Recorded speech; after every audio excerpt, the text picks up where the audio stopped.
बलांगीर जिला पाटनागढ़ ब्लॉक भईसा गाँव दिव्यांग अशोक दास रक्तदान पाई भारी इच्छा हेले मनरे संदेह थिला रक्तदान करिपारिबे कि नाही। भईसा स्वास्थ्य केन्द्र आनुकूल्य आयुष्मान आरोग्य मंदिर रे आयोजित होइथिला रक्तदान शिविर। दिव्यांग अशोक निजर मन कथा डाक्तरखाना कर्मचारी को कहिथिले आ मिलिथिला सबुज संकेत।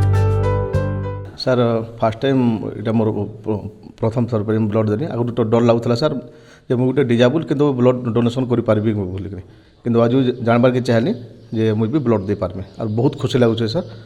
आउ मोर भाया जड़े जदि डिजाबुल जदि ब्लड देकर जन को जब जीवन रक्षा कर सर मुझे समस्त को कथा जनामी बाकी मैंने भी ब्लड डोनेशन कर निजे गौरवित मन करूँ सर। दिव्यांग अशोकों इच्छा को सम्मान देइथिले स्वास्थ्य विभाग कर्मचारी तांकु स्वागत करिथिले।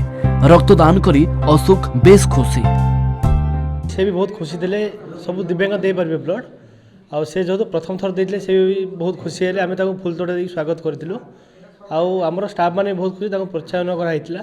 तो मुझे कहवाक चाहूँगी सब दिव्यांग आसिक जे भी पारे ब्लड डोनेट करेंगे। से बहुत उत्साह सहित मत पचारि जे मुझे रक्तदान करें कि ना मुझे कहली ना आप रक्तदान करेंगे।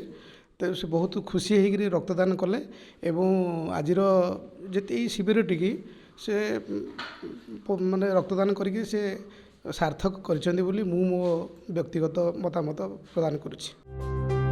पाटनागढ़ सुधाकर दास का रिपोर्ट कलिंग टीवी।